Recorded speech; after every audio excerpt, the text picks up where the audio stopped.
السلام علیکم ورحمۃ اللہ تعالی وبرکاتہ۔ وعلیکم السلام ورحمۃ اللہ وبرکاتہ۔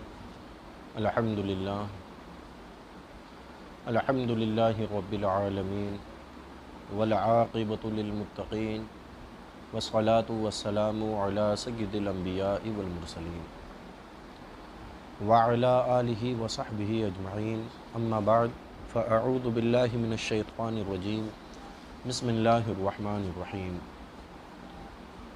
کنتم خیر امۃ اخرجت للناس تأمرون بالمعروف وتنہون عن المنکر وتؤمنون باللہ، صدق اللہ العظیم۔ درود پاک پڑھیں۔ اللہم صلی علی سیدنا شفیعنا مولانا محمد معدن الجود والکرم وآلہ الکرام وابنہ الکریم، بارک وسلم صلاۃ و سلام علیک یا رسول اللہ صلی اللہ تعالی علیہ وسلم۔ الحمدللہ، یہ ہم سب کی مشترکہ خوش نصیبی اور سعادت مندی کی بات ہے کہ ہم سب یہاں پر اکٹھا ہو کر اپنے دین متین کے مسائل کو سننے کے لیے جمع ہیں۔ یہی ہمارا وقت سب سے قیمتی اور زندگی کا سنہرا وقت ہے کہ جس وقت کے صدقے میں اللہ تعالیٰ دنیا میں تو ہمیں اپنی زندگی گزارنے کا ایک ڈھنگ عطا کرے گا، اور ساتھ ہی ساتھ اسی وقت کے صدقے میں کل قیامت کے دن ہمارے گناہوں کی بخشش بھی ہوگی انشاءاللہ تعالی۔ پچھلے درس میں ہم نے کسب کے تعلق سے مسائل کو سماعت کیا تھا، اور کسب کے تعلق سے امام محمد رضی اللہ تعالی عنہ کی کتاب الکسب سے انبیاء کرام و مرسلین عظام کے احوال کو ہم نے سماعت کیا تھا۔ کسب نام، یہ لفظ تو 3 حرف کا ہے، لیکن انسان کی پوری زندگی اسی میں لگ جاتی ہے۔ اگر آج دیکھا جائے تو انسان کمانے کو جو ہے ساری چیزوں پر فوقیت دیتا ہے، اور یہ ہونا بھی چاہیے کہ کیونکہ نماز کے بعد، فرض نمازوں کے بعد انسان کے اوپر سب سے بڑا فریضہ اگر کچھ ہے تو وہ کمانا ہے، حلال روزی حاصل کرنا ہے، اور حلال روزی کی بے شمار برکتیں ہیں، بے شمار فضیلتیں ہیں، اور حرام روزی کے اتنی ہی نحوستیں بھی ہیں، اتنی ہی خباثتیں بھی ہیں۔ حرام روزی، کوئی آدمی کہنے کو کہہ دے گا کہ حضرت یہ 100 روپے سود کا اور 100 روپے حلال کمائی کا کیا فرق ہے؟ نوٹ تو وہی ہے، نوٹ اگرچہ وہی ہے، لیکن تمہارے جو جسم میں گوشت بنے گا اس سے جا کر کے اس کا اثر بڑا الگ رہے گا، اس کے جو اثرات ہوں گے، اس کے جو نتائج ہوں گے وہ بہت ہی ایک دم متفرق ہوں گے۔ اور یاد رکھیے گا، نوٹ اگرچہ وہی ہیں لیکن اجر دینے والی ذات اللہ کی ہے، ایک پر گناہ دے گا تو دوسرے پر ثواب عطا فرمائے گا، ٹھیک ہے نا۔ اسی طریقے سے کسب کی اہمیت اس بات سے بھی ہو جاتی ہے کہ انبیاء کرام جتنے آئے دنیا میں سب نے روزی روٹی کے لیے کوئی نہ کوئی راہ ضرور اختیار کی تھی۔ ہر نبی نے، جیسا کہ حضرت آدم علیہ السلام نے زراعت کو اپنایا، حضرت ابراہیم علیہ الصلاۃ والتسلیم نے کپڑے کے کاروبار کو کیا، ٹھیک ہے، حضرت داؤد علیہ الصلاۃ والتسلیم نے کاریگری کو اپنایا، یعنی کہ غرض ہے کہ اسی طریقے سے ہمارے آقا صلی اللہ تعالیٰ علیہ وسلم نے جو ہے بزنس کو اپنایا۔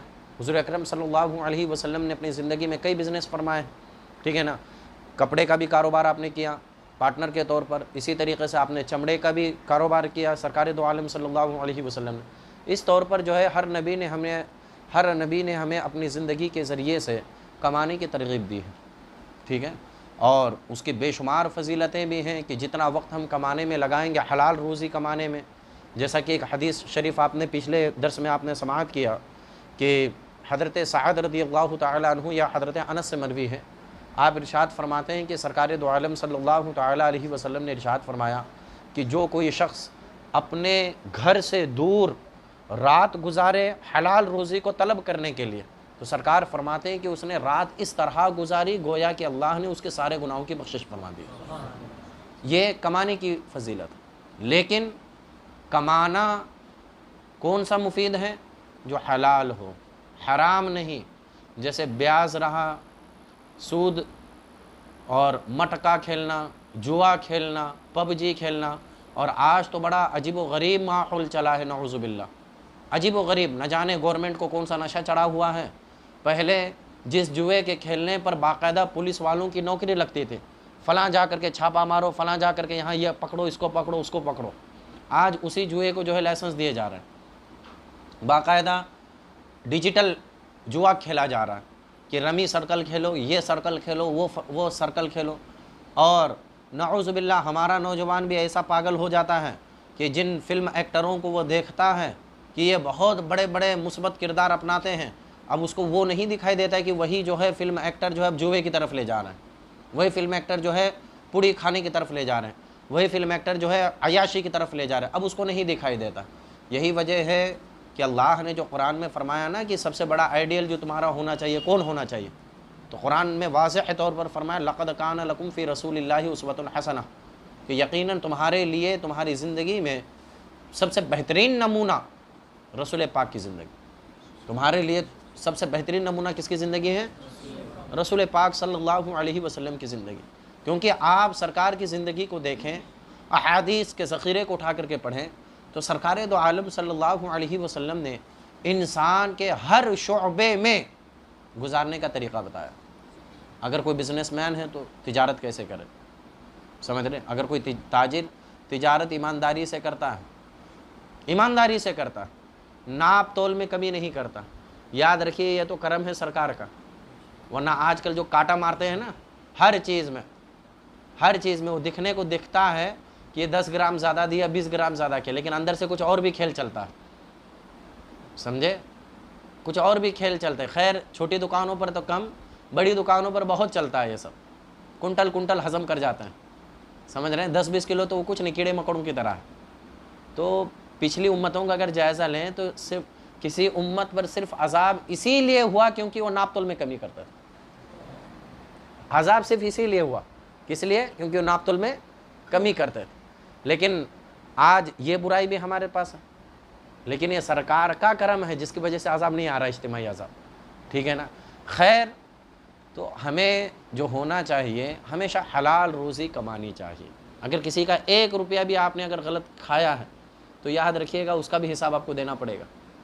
ایک بہت بڑے اللہ کے ولی ہیں حضرت ابراہیم ابن ادہم رضی اللہ تعالیٰ عنہ، وہ دمشق گئے ہوئے تھے، وہاں آپ جو ہے بیت المقدس میں آپ نے نماز ادا کی، تو بیت المقدس میں نماز ادا کرنے کے بعد چونکہ بیت المقدس وہ عظیم مسجد ہے جس کے بارے میں مشہور ہے کہ رات کے ایک پہر میں فرشتے آتے ہیں نماز پڑھنے کے لیے، سمجھ رہے؟ تو اور وہاں کا ایک قاعدہ تھا، جیسے عشاء کی نماز ہو جاتی سارے دروازوں کو بند کر دیا جاتا تھا، کوئی انسان اس میں نہ رہے، اور اچھے سے چیک کیا جاتا۔ لیکن حضرت ابراہیم ابن ادہم رضی اللہ تعالیٰ عنہ نے اپنے آپ کو چٹائی کے اندر لپیٹ دیا، اچھا اٹھانے والوں نے بھی جو اتنی توجہ نہ دی، اٹھا کر کے انہوں نے رکھ دیا۔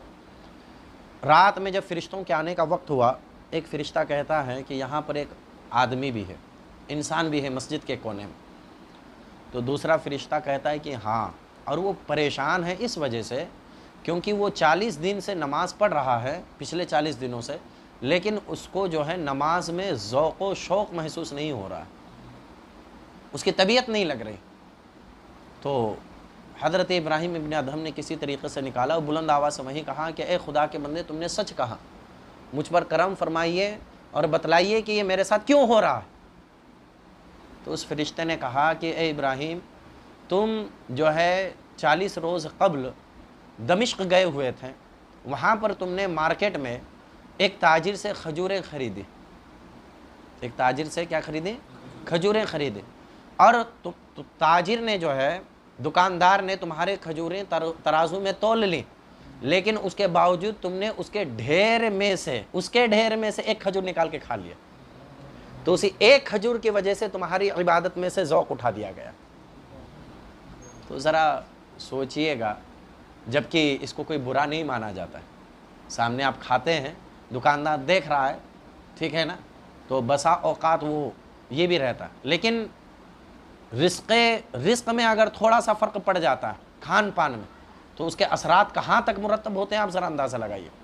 اور ظاہر سے بات ہے رزق حلال ہمیں صحیح کمائی ہی سے ملے گا، کمائی ہی اگر صحیح نہ ہو تو پھر کوئی مطلب نہیں، سمجھ رہے ہیں؟ اسی وجہ سے قرآن پاک میں بھی آپ اٹھا کر کے دیکھ لیں، اللہ تعالیٰ نے نماز جمعہ کا جہاں حکم دیا وہاں پر یہ بھی فرمایا کہ نماز جمعہ پڑھ کے بیٹھے مت رہو، بلکہ نماز جمعہ ہو جائے تمہاری تو جاؤ زمین میں پھیل جاؤ اور اللہ کے رزق کو تلاش کرو، کماؤ. سمجھ رہے ہیں؟ یعنی کمانے کا حکم قرآن پاک میں جا بجا طریقے پر دیا گیا ہے. تو انسان کو جو ہے نا فالتو بھی نہیں بیٹھنا چاہیے. ایک ہمارے نوجوانوں میں بھی ایک عادت بنتی جا رہی ہے، ہم 12ویں کر لیے، ڈگری کر لیے، فلاں کر لیے، اب بس بیٹھے ہیں گھر پہ ہاتھ پیر جوڑ کے. اس سے کیا ہونے والا؟ سمجھ رہے ہیں؟ یا کوئی گورنمنٹ ہی جاب کے چکر میں بیٹھا رہتا ہے. بھئی آپ جو کوشش کر رہے ہو کرو، لیکن اسی کے ساتھ ساتھ اپنے آپ کو مردہ مت کرو. ابھی جوانی ہے، ذہن کام کرتا ہے، بات کرنے کا تجربہ بھی آپ کو آئے گا، آپ کا ذہن بھی، دماغ بھی نوجوان ہے، ٹھیک ہے نا، فکر بھی نوجوان ہے. اللہ تعالیٰ نئی نئی چیزیں آپ کے ذہن و دماغ میں داخل کرے گا. تو کوئی اور بھی راہ اختیار کرو، جو کوشش کر رہے ہو اس میں کرتے رہو، لیکن اگر کچھ وقت بچتا ہے تو اپنے ماں باپ پر بوجھ بھی مت بنو، بلکہ نکلیے اور کمانے کی طرف لے جائیے. دیکھیے یہ اس کی طرف بھی ہماری سرکار کی سیرت. حضور اکرم صلی اللہ علیہ وسلم چونکہ ابو طالب کی کفالت میں تھے، سرکار نے ابو طالب سے یہی کہا کہ میں بھی آپ کے ساتھ چلوں گا ملک شام تجارت کرنے کے لیے. ہمارے سرکار خود گئے ملک شام بزنس کا مال لے کر، تجارت کا مال لے کر. سمجھ رہے ہیں؟ تو ہمیں کرنا چاہیے، کمانا چاہیے، لیکن کمانے میں بھی اس بات کا لحاظ ضرور کرنا چاہیے کہ ہم جو کمائی اختیار کیے ہیں، ہم نے جو راہ اختیار کی ہے، کہیں ایسا تو نہیں ہے کہ وہ لوگوں کو گناہوں پر مدد کرتی ہے. جیسے کوئی شراب ہی کی دکان میں جا کے بیچارہ نوکری کرنے لگا اور سب کو دارو پلا رہا ہے. سمجھ رہے ہیں؟ اسی طریقے سے کوئی جوئے والے کے پاس رہ رہا ہے، اسی طریقے سے کوئی بیاج کا دھندا کرتا ہے، کوئی ساہوکار اس کے پاس لکھت پڑھت کے لیے بیٹھا ہے. تو یہ اس طرح کی چیزیں بچی ہے. اسی طریقے سے کوئی جو ہے کیا کہتے ہیں گانے بجانے کی دکان کھول کے رکھا ہے کہ بھئی میموری لاؤ میں تمہیں بھر بھر کے دیتا ہوں. سمجھ رہے ہیں؟ اور بھی بہت سے ایسے ہیں جیسے کیبل کا کاروبار، اس میں واضح طور پر جو ہے گناہ کو عام کرنا ہے. بھئی ٹی وی دیکھ لے جا کر کے کوئی آدمی تو کوئی اچھی باتیں تو سیکھتا نہیں ہے. سمجھ رہے ہیں؟ تو اس میں بھی ہمیں یہ رکھنا چاہیے کہ ہم جو کاروبار کر رہے ہیں شریعت کے روح سے وہ جائز ہے یا نہیں ہے، وہ طریقہ صحیح ہے یا نہیں، اور اس کے لیے اپنے علماء سے برابر رابطہ کرتے رہیں. ٹھیک ہے نا؟ اور کمائیں، چونکہ دیکھیے سارا دار و مدار آپ کے کمانے پر، آپ کی بچوں کی پرورش آپ کے کمانے پر، آپ کا خود بڑا ہونا آپ کے کمانے پر، آپ کا جسم بھی بڑھتا ہے، موٹا ہوتا ہے، دبلا ہوتا ہے، وہ آپ کے کمائی پر. سمجھ رہے ہیں؟ تو کمائی بہت بنیادی چیز ہے. اسی وجہ سے سرکار نے فرمایا طلب الحلال فریضۃ علی کل مسلم. حلال روزی کا کمانا، حرام کا نہیں، حلال روزی کا کمانا ہر مسلمان پر فرض ہے، ہر مسلمان پر فرض. تو ہمیں کمانے پر خاص توجہ دینی چاہیے. یہ کچھ خلاصہ رہا پچھلے درس کا جو ہم نے کمائی کے تعلق سے سماعت کیا. آج ہم بیان شروع کرتے ہیں امر بالمعروف و نہی عن المنکر کا بیان. اس کا مطلب کیا ہے؟ امر مانے ہوتا ہے حکم دینا، بالمعروف اچھی باتوں کا حکم دینا اور بری باتوں سے روکنا. شریعت میں اس کا کیا حیثیت ہے، اس کا کیا مقام ہے، اور یہ ہم سب کو سیکھنے کی، اور بغور اس کو سنیے گا، بالخصوص ہمارے نائگوں کے بھائی صاحب، ٹھیک ہے نا، اس کو سنیے. ہم لوگ کیا ہوتا ہے، ایک عادت بنی ہے، ارے بھائی انہیں کر رہا نا، کرنے دے، چھوڑ، میرے کو کیا نقصان ہو رہا اس سے، ٹھیک ہے نا، انہیں برا کاروبار کر رہا، اس کا عمل اس کے ساتھ انہیں جائیں گا. تو آج آپ کو سننے کو ملے گا یہ جو ہم بس اپنی فکر لے کر کے بھاگ جاتے ہیں اور دوسرے کا کوئی خیال نہیں کرتے ہیں. تو شریعت میں دیکھیں اس کا کیا مقام. اللہ تعالیٰ ارشاد فرماتا ہے وَلْتَكُمْ مِنْكُمْ أُمَّةٌ يَدْعُونَ إِلَى الْخَيْرِ وَيَأْمُرُونَ بِالْمَعْرُوفِ وَيَنْهَوْنَ عَنِ الْمُنْكَرِ وَأُولَئِكَ هُمُ الْمُفْلِحُونَ. اور تم میں ایک ایسا گروہ ہونا چاہیے، اللہ فرماتا ہے کیسا گروہ ہونا چاہیے، اور تم میں ایک ایسی جماعت ہونی چاہیے کہ جو بھلائی کی طرف بلائے اور اچھی بات کا حکم دے اور بری بات سے منع کرے. اچھی بات کا حکم دے اور بری بات سے منع کرے. اور یہی لوگ فلاح پانے والے ہیں، یعنی کامیابی پانے والے ہیں. کون؟ جو اچھائی کا حکم دیتے ہیں اور برائی سے روکتے ہیں. بولیے بھائی، برائی سے کیا چپ رہتے ہیں؟ ہاں. اور اللہ تعالیٰ ارشاد فرماتا ہے کنتم خیر امۃ اخرجت للناس تأمرون بالمعروف وتنہون عن المنکر وتؤمنون باللہ. اور تم بہتر ہو ان سب امتوں میں جو لوگوں میں ظاہر ہوئی. یعنی جتنی امتیں ہیں حضرت آدم علیہ السلام سے لے کر سرکار تک، قرآن کہتا ہے کہ اے امت محمدیہ تم ان تمام امتوں میں سب سے بہترین ہو، سب سے بہترین. بہترین ہے تو کچھ نہ کچھ کوالٹی ہوگی نا، کہ بغیر کوالٹی ہی کے بہترین ہے. تو کوالٹی کیا ہے، خاصیت کیا ہے آپ کی، کہ بھلائی کا حکم دیتے ہو اور برائی سے منع کرتے ہو. یہی ہماری خاصیت کہ ہم آپس میں کیا کرتے ہیں، ایک دوسرے کو بھلائی کا حکم دیتے ہیں، یعنی اچھائی کا حکم دیتے ہیں اور برائی سے روکتے ہیں، اور اللہ پر ایمان رکھتے ہو. سبحان اللہ. تیسری جگہ اللہ تعالیٰ فرماتا ہے یا بنیا اقیم الصلاۃ وامر بالمعروف ونہی عن المنکر واصبر علی ما اصابک ان ذلک من عزم الامور. لقمان نے اپنے بیٹے سے کہا. لقمان یہ تقریباً حضرت داؤد علیہ السلام کے دور میں گزرے ہیں، حضرت داؤد اور حضرت سلیمان علیہ السلام کے دور میں. نبوت کے بارے میں اختلاف ہے ان کے، لیکن ولی ہونا کنفرم ہے. ٹھیک ہے نا. لقمان حکیم یہ بہت بڑے ڈاکٹر بھی تھے. ٹھیک ہے نا. حکیم سے مراد یعنی حکمت کی باتیں بھی کرتے تھے. ٹھیک ہے نا. تو انہوں نے اپنے بیٹے سے کہا اے میرے بیٹے نماز قائم رکھ اور اچھی بات کا حکم دے. سب سے پہلے کیا کہا انہوں نے، نماز اور اچھی بات کا حکم دے اور بری بات سے منع کر، اور جو افتاد تجھ پر پڑے یعنی جو مصیبت تجھ پر پڑے اس پر صبر کر، بے شک یہ ہمت کے کام ہے. کون سے؟ نماز پڑھنا بھی ہمت کا کام ہے. اب آج کل کے دور میں تو ہے بھائی، فالتو ہمارے فلم دیکھنا بہت آسان ہے ہمارے لیے، 3 گھنٹہ بیٹھ کے، ہے نا. گپے مارنا بہت آسان ہے، مشکل کیا ہے، مسجد میں جا کے نماز پڑھنا. اور گھر میں پڑھیں گے تو 4 ہی رکعت پڑھیں گے، ہے نا جی. مسجد میں جمعہ کی پڑھنے آئیں گے تو 2 ہی رکعت میں ہماری ساری ہمتیں ٹوٹ جاتی ہیں، سب بھاگ جاتے ہیں پھر. ٹھیک ہے. اللہ فضل فرمائے. حدیث شریف ہے تم میں جو شخص بری بات دیکھے اسے اپنے ہاتھ سے بدل دے. کس سے بدل دیں؟ ہاتھ سے. اور اگر اس کی استطاعت نہ ہو یعنی اس کی طاقت نہیں ہے آپ میں کہ آپ ہاتھ سے بدل دیں، تو پھر کیا کریں، تو زبان سے بدلیں. کس سے بدلیں؟ اور اگر اس کی بھی استطاعت نہ ہو تو دل سے، یعنی اسے دل سے برا جانے. اور یہ کمزور ایمان والا کون؟ جو دل سے برا جانے. سمجھ رہے ہیں نا. اب یہاں پر دیکھیے یہ مت سمجھیے کہ حدیث میں تو 3 آپشن دیے ہیں، یا تو ہاتھ سے روکو، یا تو زبان سے روکو، یا تو دل سے برا جانا. ہم تو تیسرے ہی پر خوش ہیں. ایسا نہیں ہے، بلکہ یہ واجبات میں سے ہیں. اگر آپ ہاتھ سے روکنے کی قدرت رکھتے ہیں اور اس میں آپ کی عزت محفوظ ہے ہاتھ سے روکنے میں، تو آپ کے اوپر واجب ہے ہاتھ سے روکنا. آپ کے اوپر کیا واجب ہے؟ ہاتھ سے روکنا. کیا ہے آپ پر؟ جیسے کہ ایک بیٹا اور باپ، بیٹا کوئی غلطی کر رہا ہے، اب باپ جان رہا ہے کہ بھئی یہ بہت شریعت کے خلاف کام ہے، تو باپ ہاتھ سے روک سکتا ہے کہ نہیں روک سکتا؟ کیا باپ کونے میں بیٹھ کے خالی میں بہت دل سے برا جانتا ہوں، مجھے نہیں اچھا لگ رہا ہے بچے کا، خالی اتنا بول دینے سے ہو جائے گا؟ جی، بلکہ اس کے اندر طاقت ہے پہلے درجے کی، یعنی کہ وہ ہاتھ سے روک سکتا ہے. تو لازم و ضروری ہے ہاتھ سے روکنا. اور اگر اس کی استطاعت نہیں ہے تو پھر کس سے روکیں؟ زبان سے. مان لو کہ ہم عمر ہے، کوئی غلطی کر رہا ہے، بہت غلط کام کر رہا ہے، اور آپ زبان سے بولتے ہیں، دنیا کی دوسری باتیں کرتے ہیں، خالی بس بھلائی کا حکم نہیں دے پاتے ہیں کیا؟ خالی بس ان کو برائی سے روک نہیں پاتے ہیں. تو حکم کیا ہے کہ زبان سے روکیں. اور اگر واقعتاً اس کی بھی طاقت نہیں ہے تب جا کر کے آپ دل سے برا جانا. اور اس میں بھی سرکار نے فرمایا یہ کمزور ایمان والا ہے. کون؟ جو دل سے. اور اگر وہ اس کو بھی نہ جانے تب، اس کو بھی نہ برا جانے تب، پھر اب ذرا سوچے، پھر وہ ایسا شخص اپنے ایمان کا محاسبہ کرے، اس کے اندر ایمان کی چمک ہے یا نہیں ہے. ٹھیک ہے. حدود اللہ میں مداہنت کرنے والا یعنی خلاف شرع چیز دیکھے اور باوجود قدرت منع نہ کرے، اس کی مثال کیا ہے؟ آج ہم سب لوگ اس میں بالکل ملوث نظر آتے ہیں. دیکھتے ہیں کہ آنکھوں کے سامنے برے کام ہو رہے ہیں. کوئی شخص سامنے گالی دیتا ہے ماں بہن کے سامنے.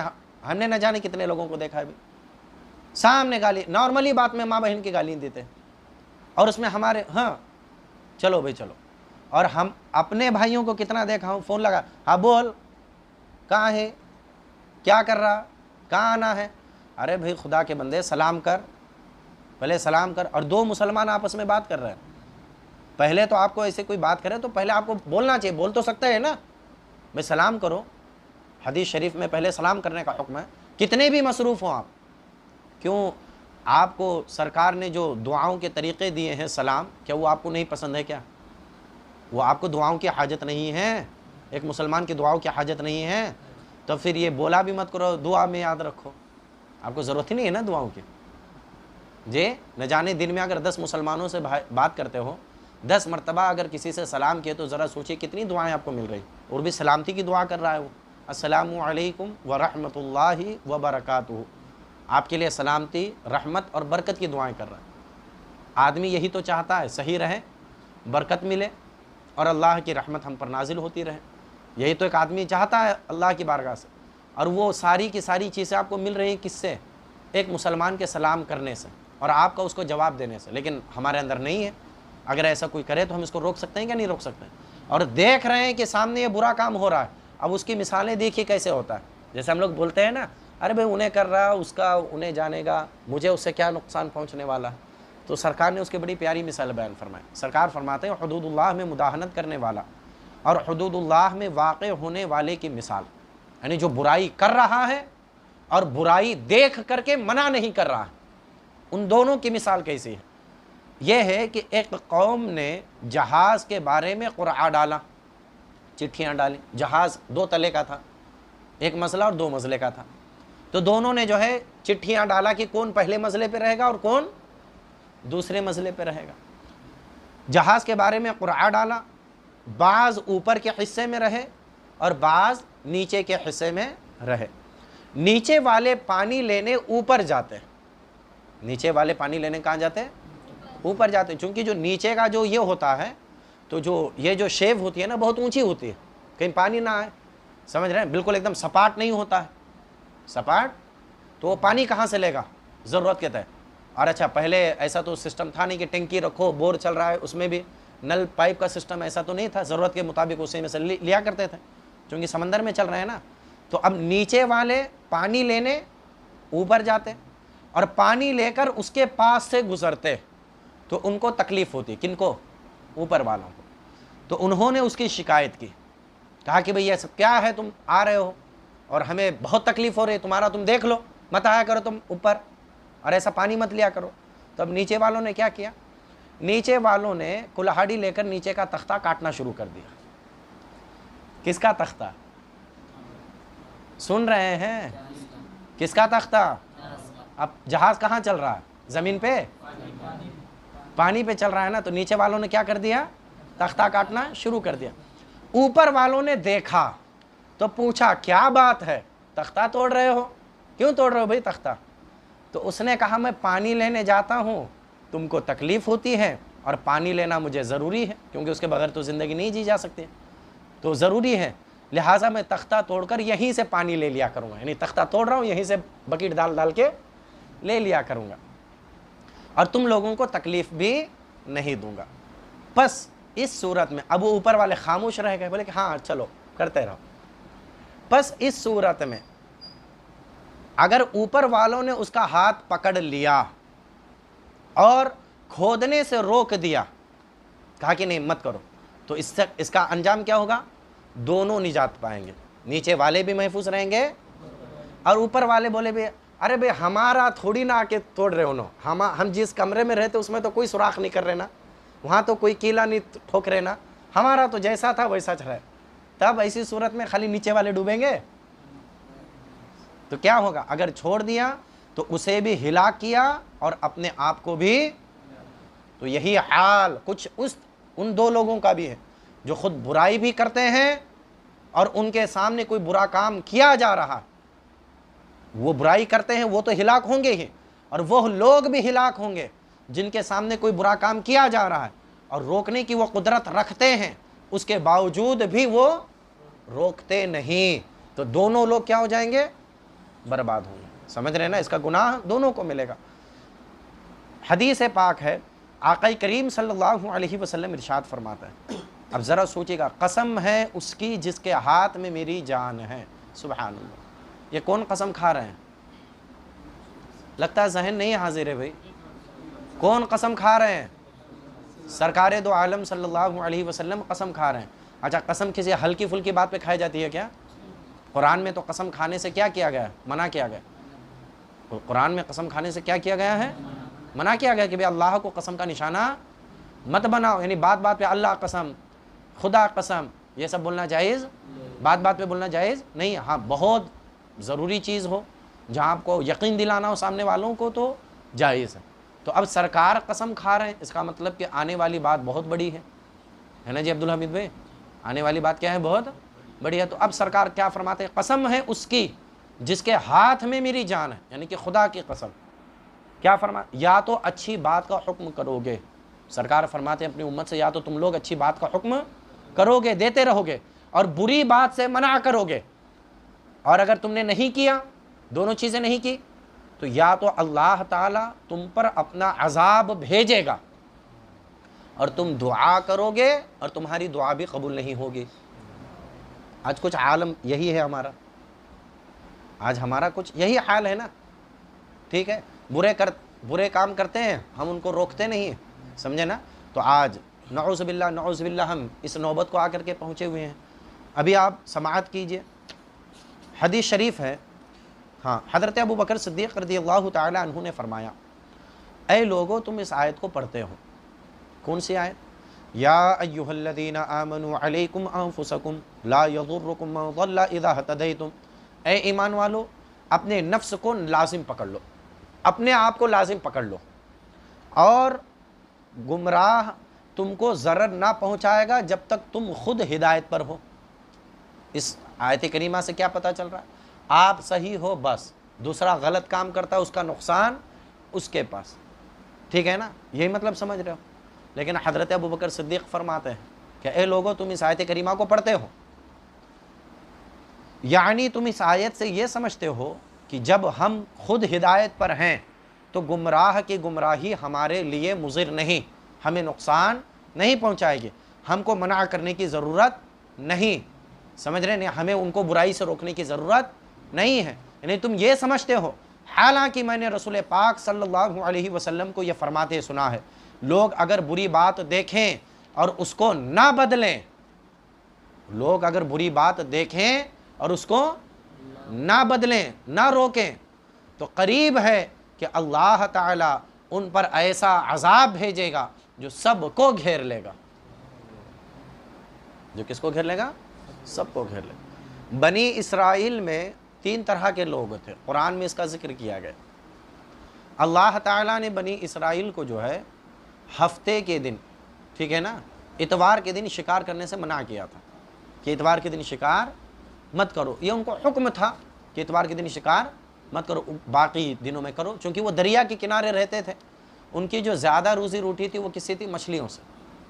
اچھا اتفاق ایسا، اتوار کے دن ساری مچھلیاں اوپر ہی آ کر کے رہتی تھی، بڑی بڑی مچھلیاں، اور وہ دیکھتے تھے، اب باقی ایام میں مچھلیاں نیچے رہتی تھی، ٹھیک ہے؟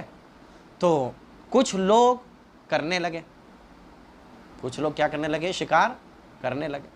ایک جماعت اس میں تو 3 طرح کے لوگ ہو گئے اس میں، ایک تو وہ کام کرتے تھے غلط، ایک ان کو منع کرتے تھے کہ بھئی مت کرو، اللہ نے منع کیا ہے، مت کرو، اللہ نے منع کیا ہے، نافرمانی ہے، نافرمانی ہے، اور ایک تیسری جماعت تھی جو خود کرتی تو نہیں تھی، شکار نہیں کرتے تھے، لیکن یہ جو روکتے تھے نا ان کو بولتے تھے ارے چھوڑو نا، انہیں کر رہا اس کے ساتھ، اپنے کو کیا کرنے کا ہے، آپ ان نہیں کر رہے نا، وہ انہیں کر رہا اس کے ساتھ، یہ کرتے تھے۔ اللہ کا ایک دن عذاب آیا صبح، تو جو لوگ منع کرتے تھے نا، منع کرتے تھے، تو ان لوگوں نے کیا کیا؟ ایک آپس میں دیوار باندھ لی، ٹھیک، چونکہ وہاں پر جو ہے نا کھلم کھلا عذاب آتا تھا پہلی کی امتوں میں۔ ابھی تو ہم لوگ انڈیا میں، انڈیا سے باہر کبھی نکلے نہیں ہیں، جب ہندوستان سے باہر جب آپ عرب کنٹری کا ملاحظہ کریں گے، ٹھیک ہے نا، اور قرآن نے جو کہا، جن جن جگہوں پر عذاب نازل ہوئے وہ آج بھی بے رونق ہیں، وہ جگہ آج بھی بے رونق ہے جہاں پر عذاب نازل ہوا، جا کر کے دیکھیں گے تو وہاں بالکل کھلم کھلا عذاب آتا تھا۔ چنانچہ جو لوگ منع کرتے تھے وہ ڈرنے لگے، انہوں نے کہا کہ بھئی ہم تمہارے ساتھ نہیں رہ سکتے، تو ان لوگوں نے کیا کیا؟ آپس میں، یعنی ایک گروہ جو منع کرتا تھا، اب باقی کے 2 گروہ بولے کہ بھئی چلو ہمارا تمہارا چلتا، ہم نہیں کر رہے نا، بس تمہارا کام تمہارے ساتھ۔ تو جو منع کرتے تھے انہوں نے آپ بیچ میں جو ہے دیوار باندھی، لیکن چونکہ رشتہ داری تھی آپس میں، ٹھیک ہے نا، تو ملنا جلنا رہتا تھا، لیکن بیچ میں دیوار باندھی کہ بھی ہم تمہارے ساتھ نہیں رہ سکتے، گھر وغیرہ انہوں نے اپنا الگ کر دیا۔ ایک دن صبح کی تو یہ جو منع کرتے تھے انہوں نے کہا کہ بھئی آج ہمارے بھائیوں کی آوازیں بھی نہیں آ رہی ہے، صبح ہوئی، وقت بھی کافی گزرا، ہمیشہ ایک شور آتا تھا کہ بھی اٹھے، آج کچھ آواز نہیں آ رہی ہے۔ انہوں نے تھوڑا دیوار چڑھ کر کے دیکھا تو کیا دیکھا کہ جتنے تھے سب کے سب بندر بن گئے، سب کے سب کیا بن گئے ہیں؟ سب کے سب بندر بن گئے۔ اور جب یہ اوپر چڑھ کر کے دیکھنے لگے تو جو جس کا رشتہ دار تھا نا وہ اس کے پاس آ کر کے اس کے قدموں کو ایسے ایسے کھجانے لگتے، آ کر کے اس کو ٹٹولتے، جس سے معلوم ہوتا کہ یہ ہمارا رشتہ دار ہے، یہ ہمارا فلاں یہ ہے، فلاں یہ ہے۔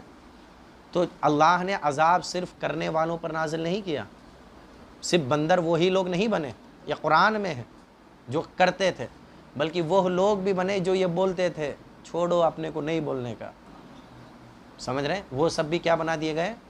بندر بنا دیے۔ تو اس سے ہمیں سیکھ لینی چاہیے، اگر ہمارے اندر طاقت و قوت ہے برائی کو روکنے کی تو ہم حتی الامکان کوشش کریں برائی کو روکنے کی، یہ نہیں کہ ہم اپنی زبان کو تالے مار کر کے بیٹھ جائیں۔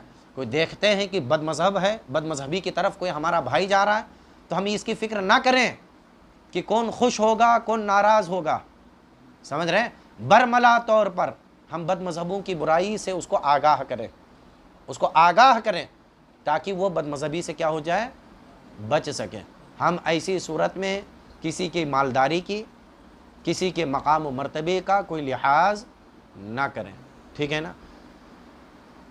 حدیث پاک ہے جس قوم میں گناہ ہوتے ہوں اور وہ لوگ بدلنے پر قادر ہوں اور پھر نہ بدلیں تو قریب ہے کہ اللہ تعالیٰ سب پر عذاب بھیجے گا۔ کس پر بھیجے گا؟ یعنی ایک دو پر نہیں بھیجے گا بلکہ سب پر عذاب بھیجے گا۔ اچھی بات کا حکم کرو اور برائی سے منع کرو، یہاں تک کہ جب تم یہ دیکھو کہ بخل کی اطاعت کی جاتی ہے اور خواہش نفسانی کی پیروی کی جاتی ہے اور دنیا کو دین پر ترجیح دی جاتی ہے اور ہر شخص اپنی رائے پر گھمنڈ کرتا ہے۔ کتنی چیزیں ہو گئی؟ 4۔ کتنی چیزیں ہو گئی ہیں؟ سب سے پہلی چیز کیا ہے؟ جب بخل کی اطاعت کی جائے، سمجھ رہے ہیں؟ بخیل سمجھتے ہیں ہاں کنجوس بھائی، ٹھیک ہے نا؟ یعنی کنجوسی کرے۔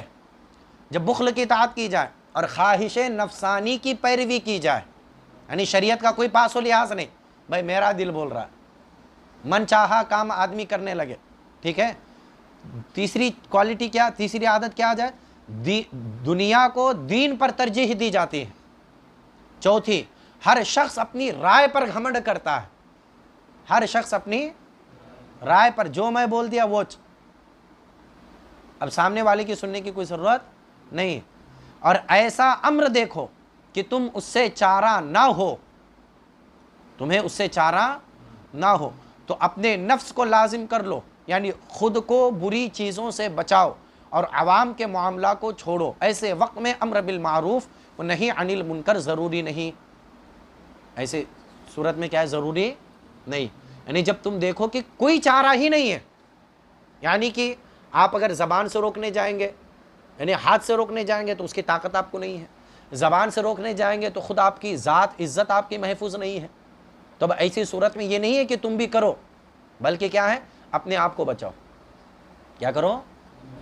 اپنے آپ کو بچاؤ۔ ایسا نہیں اتنا ہی بول دینے سے نہیں جی حضرت میں بہت برا جانتا ہوں، جا کے دیکھو تو انہیں بھی بیچارہ وہاں شریک ہے، وہ خود بھی وہاں پر موجود ہے۔ تو یہ اس کا مطلب یہ نہیں کہ دل کو برا جاننے کا مطلب خالی دل میں ہمیں برا جان لیا یہ سوچ کر کے بیٹھ جائے، بلکہ برا جاننے کا مطلب کیا ہے؟ کم سے کم آدمی خود کو بچائے، کم سے کم آدمی کس کو بچائے؟ خود کو بچائے، ٹھیک ہے نا؟ تو تمہارے آگے صبر کے دن آئیں گے، کیونکہ بھائی ایسا معاملات ہوں گے تو ظاہر سی بات ہے اللہ کا عذاب آئے گا۔ تب تمہارے آگے کیسے دن آئیں گے؟ صبر کے دن آئیں گے، جن میں صبر کرنا ایسا ہے جیسے مٹھی میں انگارہ لینا۔ کیسا ہے؟ مٹھی میں، اب دیکھ لیجئے نہیں آ رہے ہیں تو صبر کے دن آپ کے اوقاف پر حملے کیے جا رہے ہیں۔ بھائی وہ زمین جو خالص مسلمان کی ہے، میں مان لو میری زمین ہے، میں اگر مسجد کے لیے وقف کرتا ہوں، ٹھیک ہے نا، تو بھئی زمین تو بھئی ایک مسلمان ہی کی تھی نا، اس میں کسی کی کوئی پارٹنرشپ نہیں تھی، لیکن آج آپ کے اوقاف کی زمینیں بھی محفوظ نظر آ رہی ہیں جی؟ نہیں آ رہی ہیں۔ اور سب سے بڑی خبیث بات ذرا یہ سوچ لیجئے کہ جتنے یہ خانقاہی لوگ ہیں نا دہلی کے، ان خبیثوں نے جو ہے اس بل کی حمایت کر دی ہے۔ کیا کر دی ہے؟ اس بل کی کیا کر دی ہے ان لوگوں نے؟ حمایت کر دی ہے کہ اس بل کو پاس کرو، معاذ اللہ رب العالمین۔ تو یہاں پر آپ ذرا سوچئے گا، اپنے ہی لوگ اپنے کے دشمن ہیں، یہی آزمائش کی گھڑی ہے۔ تو ایسی صورت میں ہمیں اپنے آپ کو ہر برائی سے باز رکھنا ضروری ہے۔ تو سرکار فرماتے ہیں کہ ایسے دن میں صبر کرنا ایسا ہے جیسے مٹھی میں انگارہ لینا، سمجھ رہے ہیں؟ اور اس زمانہ میں 50 شخص یعنی کہ اور عمل کرنے والے کے لیے کوئی اپنے آپ کو برائی سے بچائے اور جو صحیح طریقہ ہے اسی طریقے پر عمل کرے، جو صحیح طریقہ ہے اسی طریقے پر عمل کرے۔ آج ذرا دیکھیے معاذ اللہ تصویر کشی کا کیا ماحول بنا پڑا ہے۔ اچھا، ہمارے اندر ایسی جہالت بھری پڑی ہے، ایسی بھری پڑی ہے، ہم صحیح بھی کام کریں گے نا تو طریقے کچھ نہ کچھ تو غلط جوڑ ہی دیتے ہیں، کچھ نہ کچھ طریقے ضرور جوڑ دیتے ہیں۔ ایسی ایک جہالت عام پڑی ہوئی ہے۔ آپ کو اگر تازہ ترین مثال دیکھنی ہو تو عید میلاد النبی صلی اللہ علیہ وسلم کے طریقوں کو دیکھیے۔ آپ نائگوں سے باہر چلے جائیے، پھر دیکھیے تماشے کیسے ہیں۔ بھئی آپ کو اگر مبارکباد دینی ہے، آپ کو یہ مسئلہ واضح طور پر معلوم ہے، واضح طور پر معلوم، تصویر کھینچانا کیا ہے؟ حرام۔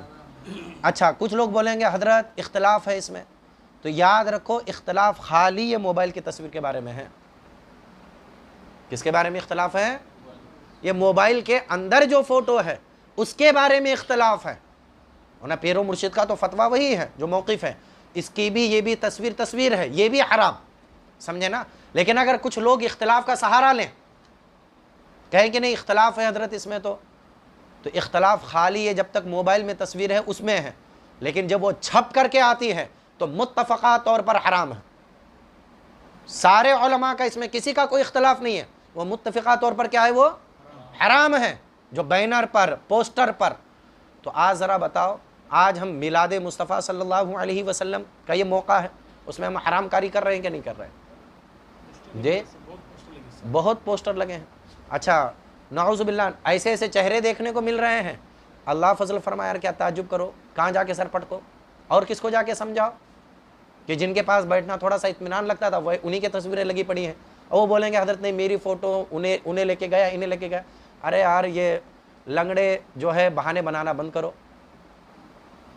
کیا تم نے اس پر آبجیکشن لیا؟ کیوں ڈالا میری فوٹو؟ کیوں نہیں؟ پھاڑ، جا کر کے چڑھ کے پھاڑ دیتے اپنی فوٹو، سمجھ رہے ہیں؟ اگر آپ کو چڑھ کے پھاڑ دیتے بھائی فوٹو، بھائی تم جانو، لیکن نہیں کیا۔ اور اس سے سب سے بڑی مصیبت، بھائی نعوذ باللہ غیروں کا سہارا لے کے بیٹھے ہیں۔ آپ ذرا سوچو، یعنی یار کہاں ہماری عقل جاتی ہے؟ اللہ فضل فرمائے، نائگوں کی کچھ نکاح کی محفلیں دیکھو، وہ لگتا ہی نہیں ہے کچھ محفلوں کی یہ نکاح کی محفل ہے حاجی صاحب، ایسے لگتا ہے کہ یہ کسی پولیٹیشین کے ستکار کی محفل رکھی گئی ہے۔ اس کو بلا کر کے فلاں صاحب آ رہے ہیں، ان کو فلاں صاحب جو ہے پھول کا ہار پہنائیں گے۔ ارے اتنا ہی شوق ہے تو اسپیشل کوئی رکھو، سنت مصطفیٰ کی محفل کو یہ مت ملوث کرو اس میں۔ یہ ہماری جہالت، یعنی کہ جو ہے نا صحیح چیزوں کو بھی ہم نے غلط چیزوں کے ساتھ ایسے ملا دیا ہے، اس کی ساری برکتیں اڑ جاتی ہیں، ساری برکتیں۔ ظاہر سی بات ہے کہاں برکتیں ملیں گی؟ سنت مصطفیٰ کی محفل ہے، اس میں خطبہ پڑھا جاتا ہے، اس کے رسول کے اللہ کی حمد و ثنا کی جاتی ہے، رسول پاک پر درود پاک پڑھا جاتا ہے، اور الحمدللہ نائگوں کا سرزمین ہے، یہاں پر میلاد مصطفیٰ بھی منائی جاتی ہے، ایک دو نعت شریف کیوں نہ صحیح پڑھے جاتے ہیں، سمجھ رہے ہیں؟ اسی کے ساتھ ساتھ اسی محفل میں جو دو شخص اپنی زندگی گزارنے کا وعدہ کرتے ہیں، سنت مصطفیٰ ادا کی جاتی ہے، اسی کے ساتھ ساتھ دعائیں کی جاتی ہیں۔ آپ ذرا سوچو، ایسی برکت والی محفل جہاں پر کہا گیا کہ دعائیں مانگی جائیں، مصیبتیں دور ہوتی ہیں، اکٹھا ہو کر کے مسلمان دعا کریں، نہ جانے کتنے لوگ آمین کہتے ہیں، وہ ایسی بابرکت محفل ہے، اس میں کیا کام ہے بھئی یہ سب ساری چیزوں کا؟ یہ بلا وجہ کی خوش آمدی، بلا وجہ کی، حالانکہ وہ بیٹھا نہیں کہ تم مجھے آ کر کے دعوت دو، تم آ کر کے میرا یہ کرو، بھئی نارملی دعوت دیے آیا نہیں آیا، لیکن یہ جو ہے نا ہم نے اپنے زعم میں یہ پیدا کر کے رکھا ہے، اور اچھی خاصی جن چیزوں سے ہمیں برکتیں حاصل کرنی چاہیے، ہم ساری برکتوں سے محروم ہو جاتے ہیں۔ تو یہی حال آج ہمارا اس کا بھی ہے، سمجھ رہے ہیں؟ تو دیکھیے گا، یہ حدیث پاک میں سرکار نے خود فرمایا ایسی چیزیں آئیں گے، صبر کرنے کے علاوہ کوئی چارہ نہیں ہوگا، کوئی چارہ نہیں ہوگا۔ آج وہی حال ہے، آج وہی حال ہے آپ کا، سمجھ رہے ہیں؟ آپ لاکھ دھرنے مارو، لاکھ آپ پردرشن کرو، آپ کے کچھ نہیں، وہ بولتے جوتے کی نوک پہ رکھتے ہیں آپ کے دھرنوں کو اٹھا کے، چل کچھ نہیں، ہم نہیں مانیں گے ان کی بات، نہیں ماننا تو نہیں مانیں گے، کیا ہوگا؟ آپ کچھ کر دو تو اٹھا کے ڈال دیا آپ کو۔ تو یہی خوش آمدی کا نتیجہ ہے، اور کرو جا کر کے، سمجھ رہے ہیں؟ تو ایسے عالم آئے گا کہ صبر کرنے والے کے علاوہ آپ کو کوئی یہ نہیں ہوگا، سمجھ رہے ہیں؟ تو ایسے عالم میں، ایسے ماحول میں اگر کوئی شخص صحیح راہ پر چلے، جو صحیح مسئلہ ہے اس پر عمل کرے، سمجھ رہے ہیں؟ تو سرکار کیا فرماتے ہیں؟ تو اس زمانہ میں 50 شخص کے عمل کرنے والوں کا اجر اس ایک شخص کو ملے گا۔ 50 لوگوں کے عمل کرنے کے برابر عمل کس کو ملے گا؟ اس ایک شخص کو ملے گا۔ تو اب دیکھیں صحابہ کا احسان ہم پر، لوگوں نے عرض کیا، کون لوگوں نے؟ سرکار کے پاس کون ہوں گے؟ صحابہ ہی ہوں گے نا۔ صحابہ نے عرض کیا، یا رسول اللہ صلی اللہ علیہ وسلم، ان میں سے 50 کا اجر، کن میں سے؟ یعنی اس زمانے کے 50 لوگوں کا اجر ان کو ملے گا؟ سرکار نے فرمایا نہیں، بلکہ تم میں سے 50 کا اجر اس کو ملے گا۔ سبحان اللہ، کس میں سے؟ کن کے 50 کا اجر؟ صحابہ کے، یعنی 50 صحابہ کے عمل کا اجر کس کو ملے گا؟ اس ایک عمل کرنے والوں کو جو آزمائش کے وقت حق کے رستے پر مضبوطی سے قائم رہے، اس ایک کو ملے گا۔ اور صحابہ کا عمل جانتے ہیں کیا ہے؟ ایک حدیث شریف ہے، اس کو سمجھتے چلیں، صحابہ کا مقام جو ہے۔ سرکار نے ایک موقع پر فرمایا کہ اے لوگوں، میرے صحابہ کی شان میں گستاخی مت کرو، کیونکہ میرے صحابہ کی شان یہ ہے کہ اگر میرے صحابہ ایک مٹھی جو، سمجھ رہے ہیں؟ ایک مٹھی جو، یا جواری سمجھ لو بھئی آپ، ٹھیک ہے نا؟ ایک مٹھی جواری کتنی؟ 2 کلو آتی ہوں گی نا؟ نہیں آتی، لگ رہا ہے بعض لوگوں کو۔ کتنی آتی ہے؟ ارے بھائی 100 گرام بھی کہاں سے آ گئی؟ بہت مشکل سے، ٹھیک ہے نا؟ سرکار نے کیا فرمایا؟ ایک مٹھی جو اگر میرا کوئی صحابی صدقہ کرے، اور بعد والا احد پہاڑ کے برابر، یہ بات ذہن میں رکھیں، احد پہاڑ کے برابر سونا صدقہ کرے، کیا صدقہ کرے؟ یہ نہیں کپاس، یہ اناج یا جواری نہیں، سونا، کئی کنٹل، اربوں خربوں کے۔ یہاں جواری اگر آج کے اس میں لے لیں تو 2 روپے کی، ایک مٹھی جواری 2 روپے کی، اور سونا اگر لے لیں تو اربوں کا، پہاڑ برابر سونا بھی نہ جانے کتنے کنٹل کتنے ٹن کا ہوگا، سمجھ رہے ہیں؟ سونا صدقہ کرے۔ سرکار نے کیا فرمایا؟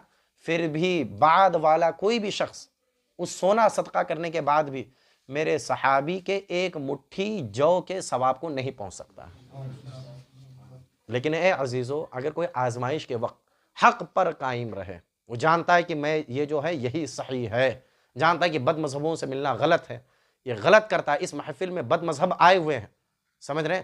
بلانے والے نے دعوت دی، میں نہیں جاؤں گا اس کے یہاں، چاہے وہ مجھ سے خوش ہو چاہے ناراض ہو، اس پر قائم رہے۔ بہت سے لوگ گئے اس کے سامنے، اس نے منع کیا لیکن نہیں مانا، لیکن یہ قائم رہا، اس نے اس کی فکر نہ کی، وہ چاہے شادی والا مجھ سے راضی ہوگا یا ناراض ہوگا، لیکن بھئی میں جو کر رہا ہوں یہ صحیح ہے۔ یاد رکھیے گا، اللہ تعالیٰ آپ کو ثواب عطا فرمائے گا۔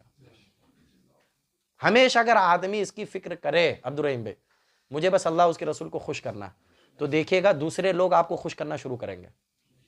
اللہ تعالیٰ موڑ دیتا ہے ایسا۔ حق کے اندر جو ہے نا مضبوطی ہوتی ہے، توفیق بھائی، مضبوطی ہوتی ہے حق کے اندر۔ آدمی جب حق پر قائم رہتا ہے تو اللہ تعالیٰ خود بخود لوگوں کا مرکوز اس کو بنا دیتا، مرکز اس کو بنا دیتا۔ لوگ چاہتے ہیں کہ بھئی یہ ہم سے خوش رہیں، لوگ چاہتے ہیں کہ اس سے ہم معلومات کریں، لیکن جو ہر محفل میں جاتا ہے، چل بھئی کچھ نہیں ہوتا، تو وہ لوکل ہی ہو کے رہتا ہے۔ چونکہ جو شخص اللہ کے دشمنوں کو بلائے اپنی محفل میں، بھئی اس کی کیا عزت ہے بھئی آپ کے نزدیک؟ ایسی اگر وہی شخص سامنے والا اگر آپ کے نعوذ باللہ کوئی کسی کے باپ کو مارا ہو 4 محفل میں تھپڑ مارنے کی بات چھوڑو، چوراہے پر بیٹھ کر کے جو ہے نا کسی نے اس کے باپ کے بارے میں 10 گالیاں لکھ دی ہوں، اور لکھ کر کے چھاپ دیا ہو، پورے اس میں بانٹ دیا ہو پورے نائگاؤں میں، اور اس کو شادی کے دعوت دے، آؤ جی بھائی صاحب چلو، جائے گا وہ؟ نہیں، جانے کے بعد سوچے گا بھی وہ ناراض ہو جائے گا مجھ سے، سوچے گا نا؟ ہاں نہیں سوچے گا نا؟ کیا سوچے گا بھائی؟ نہیں سوچے گا نا؟ تو ان خبیثوں نے تو اللہ کے رسول کی شان میں گستاخیاں کی ہیں بھائی، تو ہم لوگ کیوں جاتے ہیں؟ ہم لوگ کیوں جاتے ہیں؟ ہم لوگ کیوں اگر چلے بھی گئے، جب دیکھ رہے ہیں کہ 10 خبیث بیٹھے ہیں، تو کیا ہم نے جس کے شادی اور اس سے ہم نے پوچھ تاچھ کی؟ یہی وجہ ہے نا۔ کیا ہوتا ہے اگر ہر آدمی پوچھنے لگے رفیق بھائی، تو دیکھیے گا بلانا بند ہو جائے گا۔ پوچھنے لگے تو بلانا بند ہو جائے گا۔ وہ شادی کرنے والا بھی سوچے گا کہ میں کیسے بلا دوں بھئی، یہ بدبخت ہے، یہ خبیث ہے، ہم نہیں بلائیں گے تو بھی ہمارے جو اہم ہیں، جو عاشقان رسول ہیں، وہ نہیں آئیں گے۔ لیکن ہم دیکھتے ہیں، کھاتے ہیں، کھلاتے ہیں، وہیں رکتے ہیں، اب برتن اٹھا کے آتے ہیں۔ ہمارا معاملہ ایسا ہے، ہم اس کے قدم قدم پہ ساتھ ہیں۔ تو اس کو کیا بولتا ہے؟ کچھ نہیں، خالی وہ 2 منٹ کا رہتا، میں خالی 2 ہلکے پھلکے بھی جواب دے دوں گا نا، سب مان لیتے ہیں، اور بہت جلدی مان بھی لیتے ہیں ہم لوگ۔ یہ بھی ایک بڑی کمزوری ہے، بہت جلدی ہم لوگ مان بھی لیتے ہیں۔ یاد رکھیے گا، ایمان سب سے اولین فریضہ ہے۔ یہ گستاخ جو ہے نا، گستاخی آج سے نہیں، ابھی کرتے آ رہے ہیں، اور یاد رکھیے گا وہ اگر انہی گستاخی کو فالو کرتے رہے، ان میں ہمیشہ گستاخ پیدا ہی ہوتے رہیں گے معاذ اللہ، چونکہ گستاخی ان کو وراثت میں مل رہی ہے، سمجھ رہے ہیں؟ نعوذ باللہ من ذالک۔ تو دیکھیے اس میں سرکار فرماتے ہیں بلکہ تم میں سے 50 کے برابر اجر ملے گا۔ لوگوں کی ہیبت حق بولنے سے نہ رکو، لوگوں کی ہیبت حق بولنے سے نہ رکو، جب معلوم ہو تو کہہ دو، سمجھ رہے ہیں؟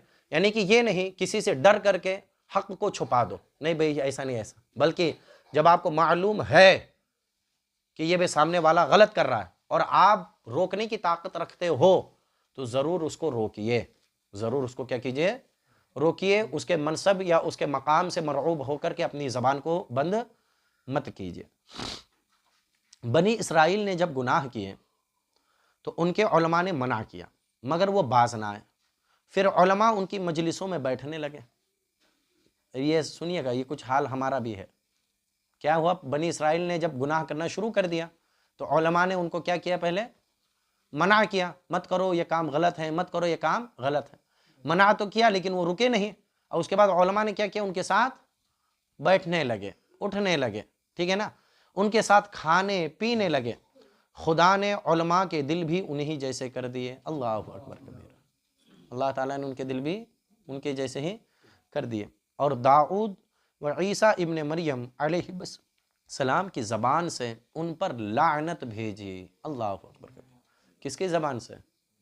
نبیوں کی زبان سے۔ کن پر؟ ان علماء پر جو برے کام تو نہیں کرتے تھے، لیکن برائی جو کرتے تھے، غلط کام، انہی کے ساتھ اٹھنا بیٹھنا کھانا پینا سب کچھ جاری رکھتے تھے۔ تو اللہ نے سب سے پہلے تو ان کا دل بھی انہی کے جیسا کر دیا، ٹھیک ہے نا، اور اس کے بعد ان کے اوپر کیا بھیجی؟ لعنت بھیجی۔ کیا بھیجی؟ لعنت بھیجی۔ تو پتہ کیا چلا؟ پتہ یہ چلا کہ یہ جو برائی کو ہم برا سمجھتے ہیں نا، یہ بھی اللہ کی رحمت ہے، سمجھ رہے ہیں؟